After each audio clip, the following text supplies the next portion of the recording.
Espaço Aberto. Apresentação: Gustavo Mota. Boa tarde, Guaibeiro. Boa tarde, Guaibeira. Mais um Espaço Aberto, diretamente do Estúdio Pioneiro, na Praça da Alfândega, na Feira do Livro. Segunda-feira, 10 de novembro de 2008. Espaço Aberto conta hoje com a participação dos nossos convidados especiais. Você sabe, Espaço Aberto é o único programa entre aqueles produzidos pelas principais emissoras de rádio da capital que nesse horário não fala só de futebol. Debate as principais notícias do dia. E para debater essas notícias estão os nossos convidados de hoje aqui no Estúdio Cristal da Praça da Alfândega. Deputado Elvino Bongás, do PT, Cássia Carpes, do PTB e vice-presidente da Assembleia, o vereador professor Garcia, vereador do PMDB e líder do governo Fogaça na Câmara Municipal, e o advogado tributarista e da Associação Nacional de Servidores Públicos, Nelson Lacerda.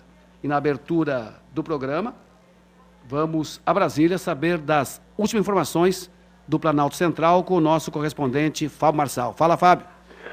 Boa tarde, Gustavo. Olha, Gustavo, hoje o time está ótimo aí, hein? Eu Elvino Bongás, Cassiá, professor Garcia, né? E o Dr. Nelson, né? O Dr. Nelson Lacerda. Então vamos começar já com uma pergunta. O ex-governador Germano Rigoto, que é membro do Conselho de Desenvolvimento Econômico e Social, responsável pela área da reforma tributária no Conselhão, está pessimista em relação à aprovação da reforma no Congresso. Ninguém quer perder, todo mundo quer ganhar. Quem pode ceder para a reforma andar no Congresso? Os empresários, o governo federal ou os governos estaduais? A pergunta para os teus convidados, Gustavo. Eu começo por um especialista da área, o advogado tributarista Nelson Lacerda. Eu conversei esses dias também com o governador Germano Rigoto. Ele disse que a pressão de São Paulo para adiar reforça muito isso também. De repente não sai reforma nenhuma agora, fica para depois do governo Lula. O que o senhor acha disso? Para cima? Alô? Isso. Boa tarde, ouvintes. Boa tarde ao pessoal na mesa. É um prazer estar aqui falando com vocês, principalmente de um assunto tão importante como reforma tributária. A minha opinião é que essa reforma não sai e não deve sair. Do modo que ela está hoje, inserida, eu diria que é uma aberração. E a aberração em termos de quê? Quase tudo que está escrito naquela reforma, que se for necessário mudar, poderia ser feito por lei ordinária. Por que fazer uma emenda à Constituição Federal para fazer reformas que poderiam ser feitas por simples lei ordinária ou até por regulamento? Ali estão embutidos 368 emendas, índices, artigos novos para a Constituição Federal. É um remendão, então? É um remendão. Você tem uma ideia, a Constituição brasileira já tem 260 normas tributárias, já é gigantesca em relação a outros países. Agora vamos fazer um remendão de 368 pedaços e desnecessários. Quase tudo que está ali pode ser feito por regulamento ou por lei ordinária. O que não pode ser modificado é que é o problema.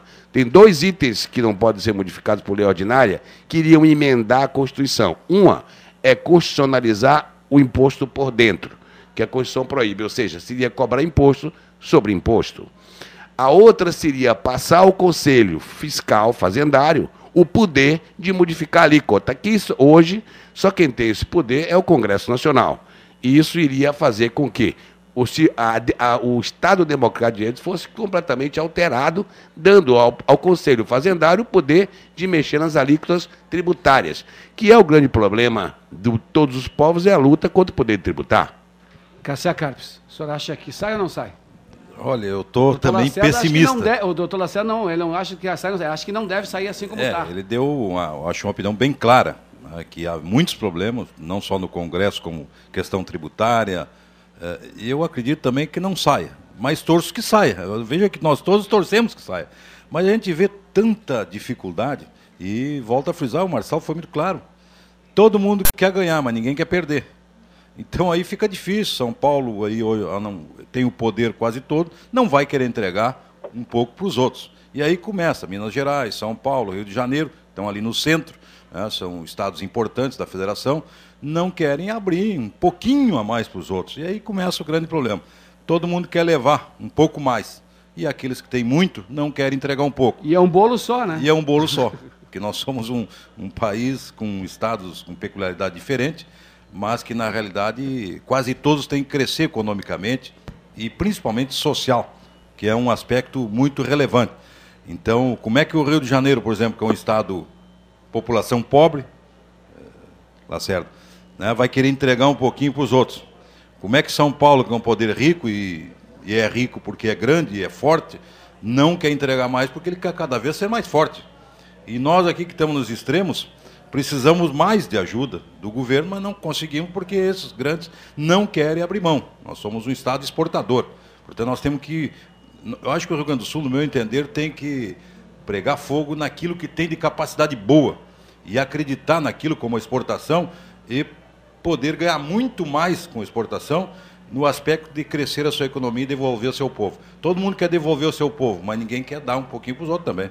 Essa turbulência mundial, ela serve de desculpa para os dois lados. Serve de desculpa, no caso de São Paulo, para adiar a votação, e serve de desculpa, no caso, eu conversei com o ex-governador Rigoto, para votar a aprovação da reforma tributária, aprovar a reforma tributária. Eu acredito, te saudando, Gustavo, os colegas do debate também, Flávio Marçal, que está lá de Brasília, falando conosco. Como nós estivemos há poucos dias em Brasília, falei contigo pessoalmente sobre o tema da reforma política. Eu acredito, a reforma política é mais ou menos a mesma coisa. Todos defendem a reforma política. Só que na hora de fazer, ninguém quer. O senador Pedro Simão disse que o que está em curso uma vigarice, não uma reforma política. Não, não é ele verdade. fala em dois aspectos, não, em dois aspectos que ele chama a atenção. É proibir a infidelidade, permitindo a infidelidade.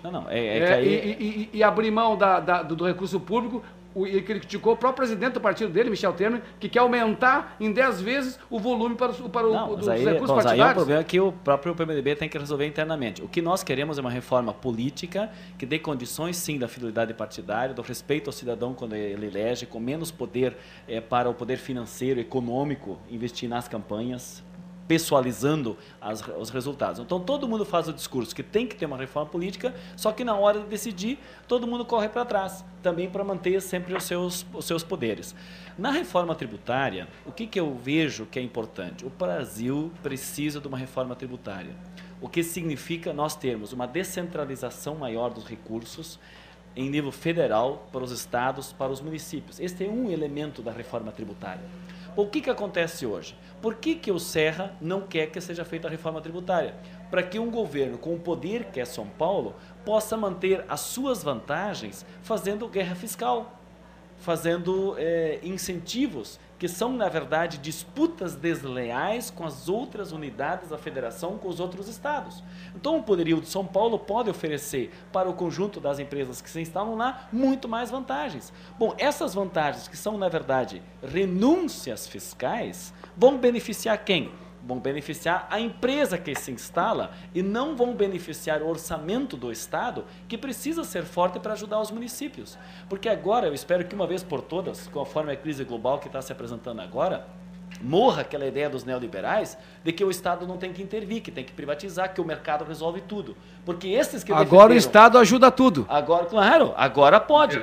Mas esses que defenderam que o Estado tinha que ser mínimo, que o Estado não tinha que ter recursos da União, que tinha que ter privatizações e que tinha que respeitar o mercado, porque o mercado regulou tudo, tá a ponto que quebrou até os banqueiros nos países centrais do mercado capitalista. Então o que precisa? Precisa desses recursos. E esses recursos, eles têm que ser distribuídos proporcionalmente, democraticamente, com legislação, para impedir exatamente os benefícios que algum Estado, ora aqui, ora lá, permite para beneficiar empresas e não para beneficiar um desenvolvimento. Então, essa é a tarefa nossa aqui. Sim, então, eu senti isso com o Rigoto no café da manhã esses dias em Brasília, o Cassiá esteve junto também, o presidente da Assembleia, vários colegas deputados. O que eu senti? Eu senti um desânimo deles no sentido de não aprovar a reforma tributária. O ex-governador acha que vão pedalar. Pois é, então eu acredito, a exemplo do que nós trabalhamos, inclusive a imprensa do Rio Grande do Sul divulgou, que a reforma política, ela precisa ser, nós entendemos que ela só passa se ela for votada pontualmente. Então, eu acredito, em vez de jogar tudo, digamos, a criança e a água suja para fora da janela, que a gente ao menos salve, digamos assim, salve aquilo que for importante salvar nesse momento. Agora, não abandonar a ideia da reforma tributária. Boa tarde, Gustavo. Professor Garcia, e depois o minuto ainda para ti, tá, Fábio? Ok, Fábio Marçal. Bom, eu quero primeiramente colocar que o que está sendo proposto não é uma reforma, na realidade é um remendo de reforma. E quando começa com um remendo, ele fica... aquele personagem que tinha na TV2, o Remendão. O remendão. Ele fica pontual, porque olha como o Fábio Marçal colocou, que ninguém quer abrir mão de nada, e não existe. Se você me permitir, a Constituição Federal já foi emendada 86 vezes. Já houveram 86 remendos nela. E agora querem fazer um com 368 itens. Remendão, né? Bom, mas na realidade, conforme falou o deputado Evino Bergaz, eu sou daqueles que defendem, eu sou municipalista, porque a vida acontece na cidade. Então tem que começar da cidade para a União. E o sistema, quer dizer, todos defendem isso, só que cada um que chega ao poder, ele se esquece. Então, assim, agora chegou a minha vez, eu fico com tudo e vou esperar que o governador, que os prefeitos vão até a minha e eu vou ver o que eu posso fazer com a Benesses. E nós sabemos que no sistema do Brasil, que dentro do Brasil são vários Brasil, São Paulo é um Brasil à parte. Quer dizer, a concentração de renda é muito grande e ninguém quer abrir mão de nada. Agora, se não tiver essa verticalidade, ou seja, primeiro pensar no cidadão lá na sua cidade, fica muito difícil. E isso aí eu acho que realmente não vai ser reforma. Esse é um dos problemas, Garcia. Lá em São Paulo, como é que os prefeitos e o governador vai dizer, ó, nós temos que dar mais um pouquinho lá para os outros estados. Para começa o problema. Para o Rio Grande do Sul. Aí começa o problema. Mas tu quer ver, temos ainda 1 Cassiá, minuto e meio. Dentro dessa visão aqui, ó, eu diria uma coisa importante sobre guerra fiscal, gostaria de falar um pouquinho também, é o seguinte, nós não precisamos de reforma tributária para guerra fiscal, já tem lei para isso. Existe lei que regulamenta isso, a 2475. O que acontece é que ninguém cumpre lei. Na verdade, cada estado tem uma lei, mas se você for ver, a lei é a mesma que foi repetida em cada estado. Ninguém cumpre a lei. A guerra fiscal já Cada um se protege, como se diz. Mas, Lacerda, na realidade, a grande proliferação de novos municípios fez com que no Brasil, hoje, milhares de municípios só vivem do fundo de participação do município. Exatamente. Mas eu não preciso de reforma fiscal para guerra fiscal. Porque já tem a lei. Aqui ninguém cumpre. Então vai fazer uma nova reforma e ninguém vai cumprir. Sabe por quê? Porque a guerra fiscal vai existir. E aí eu vou botar em debate aqui uma coisa. A guerra fiscal é boa ou é ruim? Nós estávamos falando há pouco... Para o PT é ruim. Eu digo o seguinte... Se não houver guerra fiscal, não há competição entre os estados. Como é que um estado mais pobre vai crescer se ele não puder dar 8% de ICM para levar alguém de São Paulo para levar para lá? Vou pedir licença aos senhores agora. Neste modelo atual, Deputado, ela é nefasta, mas por isso que tem que ter reforma completa. Deputado Evino Bergaz, antes eu vou interrompê-los, últimos 30 segundos do Fábio Marçal, depois continua discutindo. Fala, Fábio. Olha, Gustavo... O Fábio botou lenha, ficou bom. É bom. Mas, Gustavo...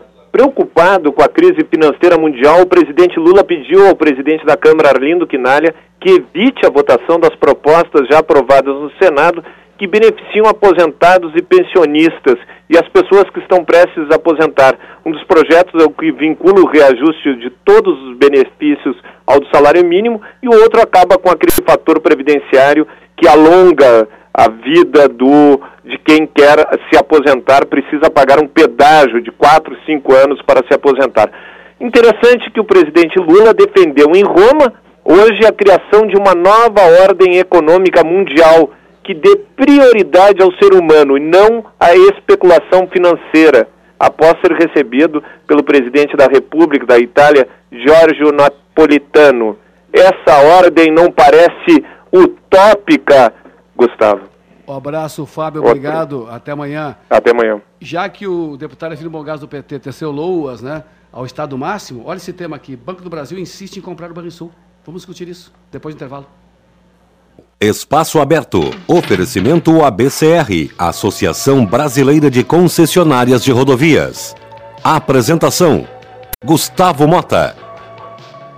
No Estúdio Cristal aqui da Praça da Alfândega, os nossos ouvintes podem se manifestar pelo telefone do ouvinte, é um telefone novo especial para a Praça da Alfândega, 3215-6394, 3215-6394. Aproveitando a deixa do deputado Evino Bergaz, o Banco do Brasil, vamos avaliar essa notícia, reagiu com pressa à perda da liderança entre os maiores bancos brasileiros. Uma semana depois do anúncio da união entre Itaú e Unibanco, o Banco do Brasil prepara uma nova rodada de compras. Segundo pessoas ligadas ao banco, a instituição está perto de fechar 3 aquisições. A nossa Caixa, pouco menos da metade do capital do Banco Votorantim, e o modesto Banco do Estado do Piauí. Se as aquisições forem confirmadas, o Banco do Brasil não vai recuperar a liderança perdida para o Itaú e Unibanco, mas vai se aproximar do novo líder. Segundo pessoas ainda ligadas ao banco, o Banco do Brasil não vai se dar por satisfeito. Já está olhando bancos estaduais como o Banrisul, Banco do Estado do Rio Grande do Sul e bancos privados pequenos e médios. Eu começo com o deputado Vino Bongás, que é do partido do presidente da República. O senhor é favorável? E não foi a primeira vez que o Banco do Brasil já acenou com a possibilidade, com a vontade, com o desejo de comprar o Banrisul, que está bem aqui na nossa frente, no Estúdio Cristal. E que muito nos honra. Não, absolutamente. Eu sou contra a União, ao Banco do Brasil? Sou contra a federalização. E, aliás, só para lembrar, esse tema da federalização do Banrisul, ele tem um viés atravessado. No início, no tempo do Fernando Henrique Cardoso, antes do governo do presidente Lula, várias vezes apareceu essa ideia. Federalizar o banco, mas qual é que era o objetivo? Para depois privatizá-lo. Essa era a ideia. Quando se falava tão importante, a palavra federalização do banco era exatamente o caminho da privatização, porque passava para a União e depois se privatizava. Hoje, o que está em discussão é exatamente... O senhor acha que se passar para a União não privatiza? Não. Hoje não há nenhuma movimentação e muito pelo contrário, porque quem pedia e quem queria a privatização viu que os bancos que foram privatizados quebraram, porque eles começaram a trabalhar em cima de papéis, financiamentos e não tinham um banco com a política pública clara, que é exatamente, era o objetivo único, era o mercado, eram os lucros.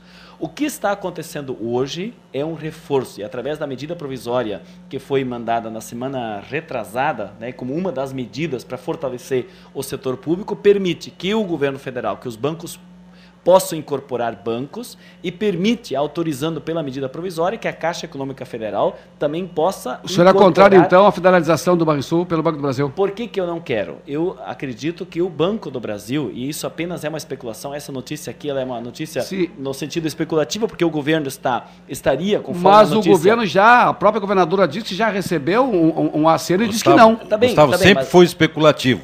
Eu espero que agora esse tipo de especulação também dê aqueles movimentos que dava aqui no Rio Grande do Sul quando se dizia que ia ser privatizado. Então é bom agora se mobilizar também, porque senão o Banco do Brasil compra o Banrisul, e pelo que eu estou vendo aqui, aqueles que se mobilizavam contra o Rio Grande do Sul, já que tem que fazer um plebiscito, aprovado pela Assembleia, possam se mobilizar agora como se mobilizavam anteriormente também. O que o deputado está dizendo é que não tem nenhuma proposta concreta, há um desejo do Banco do Brasil. Provavelmente eles confiam que em federalizando não privatiza, porque os que queriam a privatização se deram mal. Então, na verdade, um reforço do banco, que esse é o objetivo aqui. Mas o que eu quero dizer é que o Banco do Brasil... ele é um banco forte, ele é um banco consolidado, ele não precisa comprar o Banrisul para continuar sendo forte para disputar contra a União do Itaú e da Unibanco. O que nós queremos é que o nosso estado do Rio Grande do Sul mantenha e não tenha nenhum movimento, como infelizmente está acontecendo no governo Ieda, de vender ações. Aliás, o governo do estado talvez poderia recomprar as ações que vendeu, porque se ele vendeu elas em condições por causa favoráveis comparativamente em relação ao dólar, poderia talvez até repensar a compra, o retorno dessas ações para o banco, mantê-lo gaúcho, do Rio Grande, com política pública indutora do desenvolvimento. Advogado tributarista Nelson Lacerda, o senhor é favorável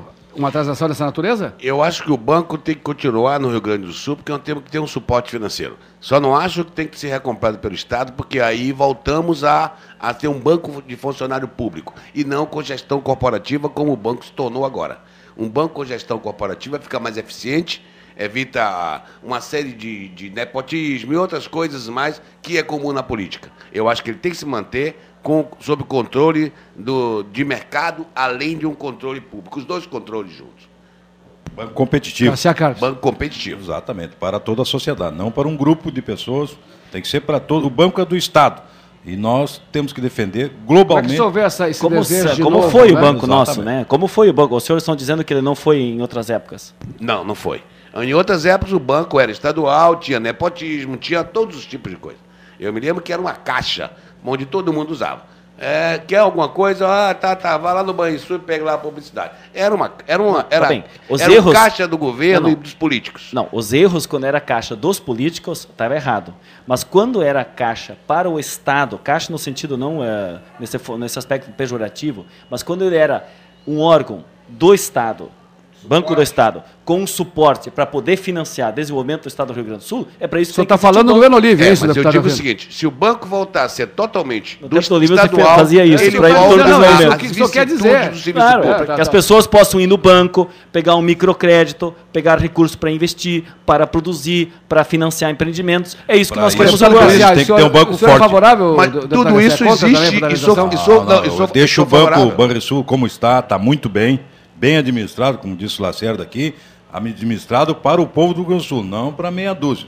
Aí, Para o essa povo que nós não todo. queremos. Meio político e com controle externo para que não haja a volta dos vícios anteriores que quebraram quase todos os bancos estaduais do Brasil. Não foi, o Rio Grande do Sul foi um dos poucos que escapou. Por isso que eu estou dizendo que O o Rio único Grande que do está Sul... escapando, Lacerda. Por isso que eu estou dizendo que o Rio Grande do Sul tem uma história, nossa caixa está indo pro saco tem uma agora lá, viu? experiência, e por isso nós queremos o banco forte, sendo indutor do desenvolvimento, financiando quem quer produzir. Isso que é importante, porque hoje qual é o grande problema do mundo hoje? Na verdade, nós temos em cima de papéis, de financiamento, de financiarização e não de produção correspondente. Esse é o problema da quebra que deu hoje no sistema mundial. Então, a crise na verdade, foi basicamente o quê? Se criou uma bolha de papéis que não existe, um mundo virtual em que virou um cassino. E, basicamente, os Estados Unidos apoiou isso muito bem, porque valia a pena para Bush ter muito dinheiro para crescer. Foi um jogo unilateral dos Estados Unidos para crescer com uma circulação falsa de dinheiro que não existia no mercado. Aí a banca teve que botar dinheiro para quem perdeu. Agora desmoronou as cartas, foi um castelo construído, um castelo de cartas, um castelo de areia, que desmoronou e o mundo vai voltar a se estabilizar, porque o que vale é a produção. A produção Se é que tiverem vale. competência, vão se estabilizar. Por isso é um banco público. Professor financiado. Garcia. Em relação ao foco, a pergunta, a questão da federalização, eu volto à mesma coisa que eu disse na reforma tributária. Eu sou municipalista, sou do Estado e fazendo o sistema inverso. Então, quer dizer, não tem que federalizar aqui, ó. Por exemplo, o Banrisul é superavitário. Por que hoje permitir que a União compre? Quer dizer, é Mas o Banco do Brasil inadmissível isso. está há horas de Por um novo no Brasil. jogo de vaidade do Não, Banco do o Brasil, jogo que de quer ser vaidade maior do que o do Banco Itaú. do Brasil, sim. Para quê? Mas tudo bem. E, quer dizer, isso aí hoje, na cabeça do povo do Rio Grande do Sul, é impossível. Porque a Assembleia, quando fez a questão do plebiscito, quer dizer, não é mais a vontade do governador, é a vontade do povo. E o povo do Rio Grande do Sul jamais permitiria, hoje, que o Banco do Brasil comprasse o Banrisul. Mas na verdade não é o Banrisul, é uma Não, é pretensão, uma- um sonho, e claro. não houve nenhuma proposta concreta. Lógico. A nossa caixa está sendo comprada pelo Banco do Brasil, a metade do capital do Banco Votorantim e o modesto Banco do Piauí. Estava resistindo bravamente. Eu não conheço a realidade do Banco do Piauí. O Banco Votorantim, infelizmente, investiu em derivativo, tem um prejuízo de 4 bilhões. Esse aí está no sistema inverso aqui, ou seja, aí é tem um que banco... salvar. É para salvar o É, mercado. esse é um banco privado A nossa que o Caixa Estado- também não vinha em boas condições E financeiras. esse do porque era mal Piauí aí, eu não administrada. sei nem Mas sabia o nem que Banrisul existia. hoje é um banco sólido. E nós precisamos de uma caixa aqui no Rio Grande. Mas- É como ele disse, nós temos que descentralizar o poder. Está ficando cada vez mais centralizado na União. E os municípios e estados vão perdendo o poder. Por isso que eu volto a dizer que a guerra fiscal é fundamental para que haja competitividade. Mas entre os estados. Lacerda, eu quero dizer para ti também que os discursos caíram todos quando os bancos privados têm que socorrer o poder público agora. Quer dizer, mais uma vez, ou seja, o poder público vai lá acolhê-los para eles não falirem.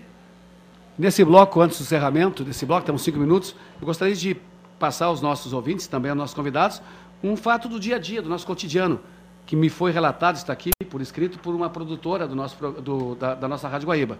Hoje estava passeando com o meu cachorro quando vi 2 rapazes forçando o portão de entrada do meu prédio.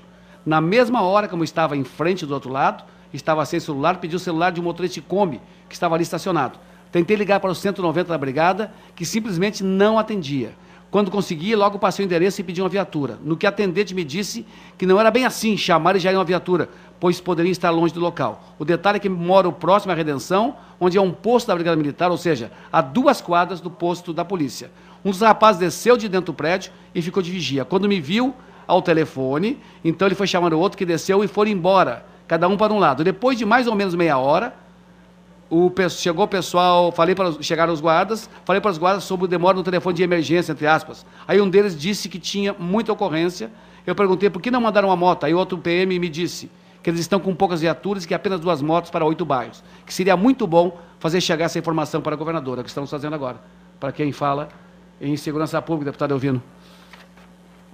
Tema da segurança pública, nós várias vezes já abordamos esse tema aqui, no próprio debate na Assembleia Legislativa, Cassiá, em audiências com a governadora, e nos últimos dias nós vimos que há, por parte do comando no estado do Rio Grande do Sul, se tivesse uma manifestação na praça de pessoas reivindicando direitos, ou seja, no pagamento de precatório, ou seja, o pagamento salário, ou qualquer outro tema, eu tenho certeza que estariam lá muitos policiais, muito aparato do Estado, o que não acontece para contrapor exatamente, combater a bandidagem que tem no Rio Grande. Temos 3 minutos.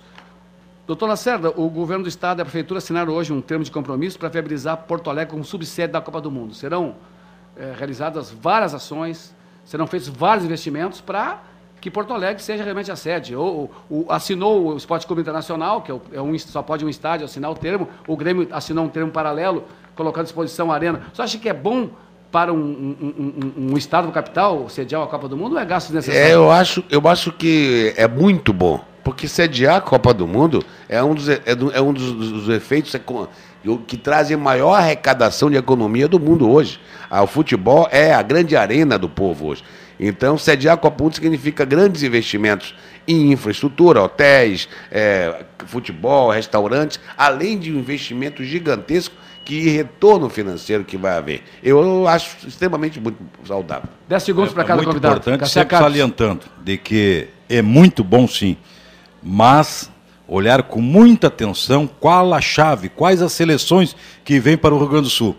Porque o povo gaúcho é muito exigente e só haverá jogos e virá o turista se for uma chave muito boa, de boa representação mundial. Caso contrário, nós teremos uma Copa do Mundo só para nos agradar.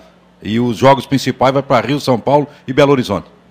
Eu vi no Bogás, 10 segundos. O esportista falando, o ex-esportista falando. Se trazer os timezinhos de categoria, o gaúcho não vai. Exatamente, mandar qualquer um aqui, tem que mandar para cá, por exemplo. Se botar uma Argentina Uruguai, aqui já tá bom. Argentina, para nós torcer contra. Já chega. Para nós torcer contra, já chama público. Precisa uma motivação. Tem que ter rivalidade. Vamos trazer, depois nós brigamos. É óbvio, nós temos que primeiro vamos trazer para cá, depois nós brigamos por esse detalhe. Claro, não, o que nós o Cassiá já está lá na frente, já. Nós queremos... É importante, senão vai enganar o povo, né? Não, mas nós queremos a Copa aqui no Rio Grande do Sul. A Copa boa, com a chave propensa a grandes jogos. Muita estrutura sendo realizada. Daqui a pouco dizer assim, vocês querem joguinho bom, então não vai ter Copa para eles lá. Nada com isso né? Traz milhões de valores. Uma frase do Garcia, antes do término. Não, eu quero dizer só que nós não podemos pensar na Copa do Mundo especificamente nos jogos, nós temos que pensar tudo que traz desenvolvimento. Eu tive a oportunidade no mês de abril de participar aqui no Brasil, num evento, Mega Eventos e Legados, patrocinado pelo Ministério do Esporte, onde compareceram ministros que ajudaram a organização, por exemplo, da Copa de Barcelona,